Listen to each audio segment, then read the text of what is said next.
Welcome back. In a moment, we'll ask if we can trust political polls. But first, here are some other stories to keep an eye on. A state of emergency has been declared in Charlotte, North Carolina, as violent clashes continue following the police shooting of a black man under disputed circumstances. The National Guard has been called in to help the police restore and maintain order. The Pentagon said that a shell containing chemical agents was fired into an airbase in northern Iraq, where both American and Iraqi soldiers are located. These pictures show a large US military convoy driving into the base south of Mosul just last month. No troops were injured in the attack. A transport workers' protest in the Venezuelan capital of Caracas paralyzed the city for several hours. Bus drivers are protesting against the country's severe economic crisis by demanding an increase in fares.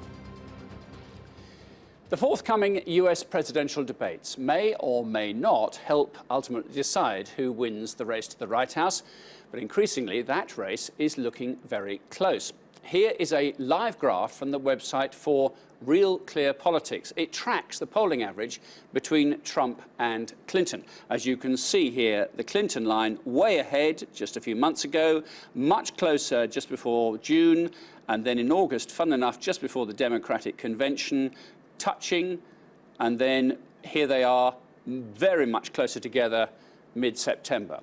Of course, this all depends on us being able to trust political polls. In the United States, the young statistician and journalist Nate Silver was named one of Time magazine's 100 most influential people when he successfully called the outcomes in 49 of the 50 states in the 2008 presidential election. Then, 4 years later, he cemented himself as one of the country's most reputable pollsters when he correctly predicted the winner of all 50 states and the District of Columbia in the 2012 presidential elections. Things turned sour 3 years later when Nate Silver said Trump had roughly a 5% chance of beating his GOP rivals in the Republican primaries. And across the pond, pollsters have been bombing just as badly.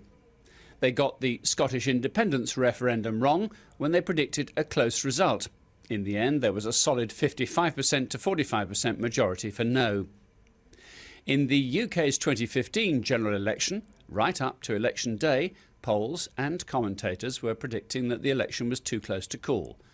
The result was a healthy victory for the Conservative Party, who took 37% of the vote and won a 15-seat working majority.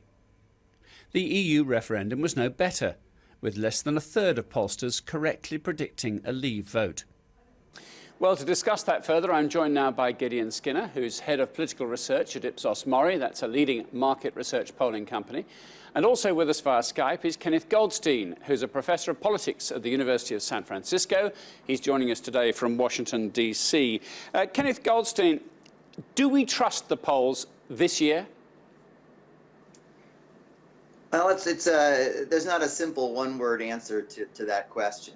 I think we shouldn't trust any one poll, no matter how high quality it is. I think you talked about Real Clear Politics, and you talked about Nate Silver, who's not a pollster, but just averages a variety of polls. So I think the lesson of looking at polling averages and not paying attention to any one poll or the ups and downs in one poll. Can we trust the polls on average this year? Listen, so far we've been able to, but I actually think it has been a bit undercovered here in the United States. Is there some sort of social desirability bias? I think you guys invented it over there. You have the best term for it, shy Tories, right? And we've seen that in the United States before. We may have got lulled into a sense of security here during the primaries, where people in the Republican primaries were perfectly willing to tell pollsters they were voting for Trump. I think it's an empirical question about whether Trump might be undercounted a little bit here in the fall. As you said, Hillary's still up. He'll still up by a couple percentage points. It still has some great structural advantages. But if I was paying attention to something that could go wrong in the polls, that would be it. You see, we experienced the shy Conservatives in our general election here. They didn't tell the pollsters the truth. They were going to vote Conservative. Is it possible there are shy Trump supporters because of his flamboyance, because of his unpredictability? They don't want to admit, even to a pollster, they quite like him. Well, I think it's a possibility. And I think it's also a little bit unclear in your election, although I'm not a big expert, about how much of that was issues with sampling and who you were talking to, and how much of that was people just not telling pollsters the truth, and probably a little bit of a combination. I think it's plausible that Trump might be undercounted a little bit. And one thing to pay attention to, and we do see this, that Trump tends to do a little bit better in online polls versus phone polls. Now, the sort of sampling they're doing is different. Phone poll might be random digit dialing, not to get too geeky or nerdy this early in the morning, although it's late in the afternoon where you are, so we can be geeky and nerdy. Or whether it's people just not telling the truth. But some folks have done some work on there, and it does suggest when you talk to the same sorts of people, Trump does a little bit better online. Okay, thank you for the moment. Let's just get under the hood of that. Gideon Skinner, tell us about the methodology. Is it getting more sophisticated and therefore, in theory, more reliable?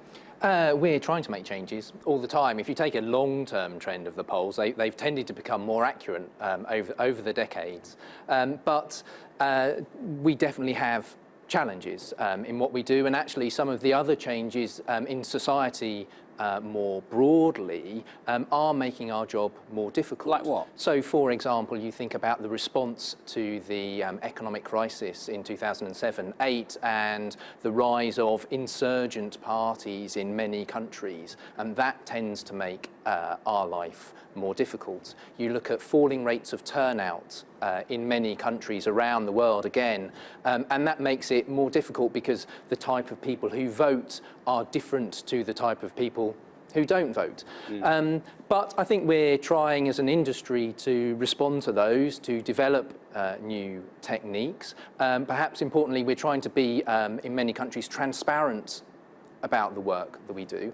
And I think that does mean that, whilst I agree entirely, you always take any single poll with a pinch of salt.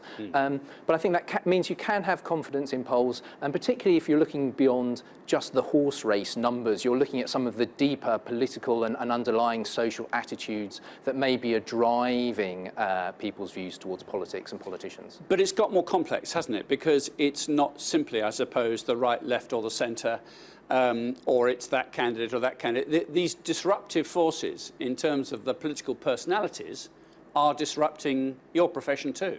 Yes, I mean, it's a two-way thing for us as pollsters. On the one hand, our job is to try to measure and to understand changing social attitudes and changing social values, but at the same time, we're affected by those changing values as well. And yes, you can see that in some countries. Polls, we work in an empirical business. We're best when we've got previous data to look at. So if there is a completely new party, for example, the Five Star Movement in Italy, or the rise of the Sweden Democrats in Sweden, for example, then yes, that's a challenge for us. It makes our life interesting. You know, we try to respond to it as best we can. Kenneth Goldston, if you looked at the polls today, and I appreciate we haven't even had debate number 1 yet, what's your best guess of where it's going to go? Oh, you're not going to get me to answer that. You know, listen, this race remains Hillary Clinton's to lose, both in its general structure and what the polling is. Some days it seems awfully like that she's trying to do that. But it's, you know, this race is probably a 3 or 4 percentage point race. I think this is going to be a year where there's always a great geeky scholarly debate about whether debates matter. I think this will be an election where the debates matter. Not only in what folks in politics sometimes call performance, who different people are going to vote for, but in turnout. Hillary Clinton's challenge isn't so much in getting the certain parts of the Democratic electorate to vote for her, it's to get them out to vote. And it's a big question here, and it's a big challenge for pollsters, like my colleague there at Ipsos was talking about, not only to predict who people are going to vote for, but whether or not they're going to come out. And it's the people who say they're going to come out but don't are different. And it's a real question here whether younger voters, non-white voters, who are a crucial part of the Democratic electorate, are actually going to come cast a ballot. Kenneth Goldstein, Gideon Skinner, thank you both very much. Now it's time for our Insight Bite. This is a little something that we feel you should know. And we stay with the White House, but this time it's one of the current inhabitants, Michelle Obama, and the places she can order takeaway food. Reminiscing on some of her most memorable moments during her 8 years as First Lady, she spoke about her overnight stay with the Queen at Buckingham Palace here in London. The visit was, of course, a very regal affair, until it came to lunch, that is. Michelle revealed to Late Show host Stephen Colbert that she ordered French fries, and they were made for her in the palace kitchens. Although Mrs. Obama is known for her advocacy of nutritious eating, she claims they were very tasty. And that's all for now. I'm Martin Stanford. That was Insight.